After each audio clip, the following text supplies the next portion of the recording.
वो पूरे कॉन्फिडेंस के साथ झूठ बोलता था, जम के लफाजी करता था, रोने की अच्छी एक्टिंग कर लेता था और साठ गांठ करने में एक्सपर्ट था। आज हम बात करेंगे कि कैसे झूठ, नफरत, लफाजी, जुगाड़बाजी और साठ गांठ के बलबूते एक कम पढ़े लिखे, सनकी और ओछे आदमी ने कैसे एक भरे पूरे देश को तबाह कर डाला।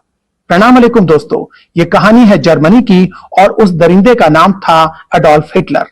अगर ये कहानी सुनाते समय आपके दिमाग में और कोई चेहरा आने लगे तो ये आपकी प्रॉब्लम है।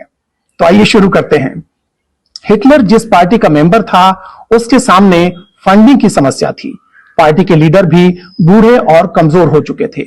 ऐसे में अपने उद्योगपति दोस्तों से बहुत बड़ी फंडिंग का जुगाड़ करके हिटलर ने पार्टी के पुराने नेताओं को साइड लगा दिया और पार्टी का सर्वेसर्वा बन गया। हिटलर के एजेंडा को आगे बढ़ाने के लिए इन उद्योगपतियों के अखबार दिन रात एक धर्म के खिलाफ नफरत फैलाते थे।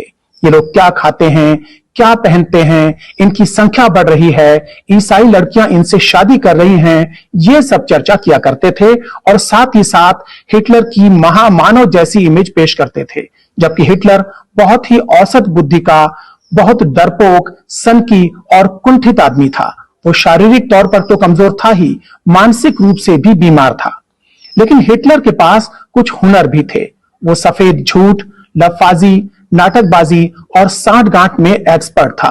वो हाथ हिला हिलाकर, आंखें नचा नचा कर भाषण देता था, जिनमें तथ्यों के बजाय झूठ और बतौलेबाजी भरी होती थी। हिटलर हर पुरानी अच्छी चीज को नापसंद करता था।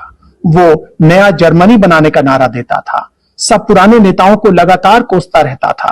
पुरानी संसद में आग लगवाकर उसने संसद भी नई बनवा ली थी और एक दिन संविधान को बदलकर वो एक साथ देश का चांसलर और प्रेसिडेंट यानी प्रधानमंत्री और राष्ट्रपति एक साथ बन गया।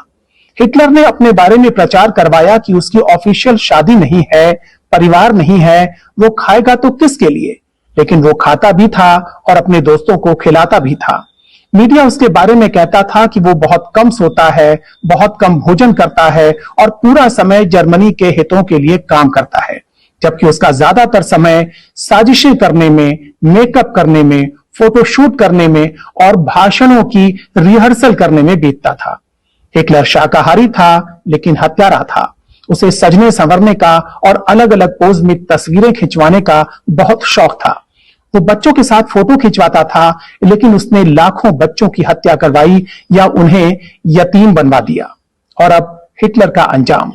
अपनी हार नजदीक देखकर हिटलर ने अपनी प्रेमिका समेत खुदकुशी कर ली।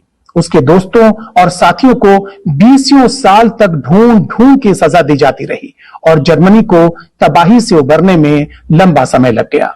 हिटलर की कहानी हमने आपको इसलिए सुनाई ताकि आप और हम मिलकर उस दरिंदे को लानत भेज सकें और फिर किसी हिटलर को पनपने न दें।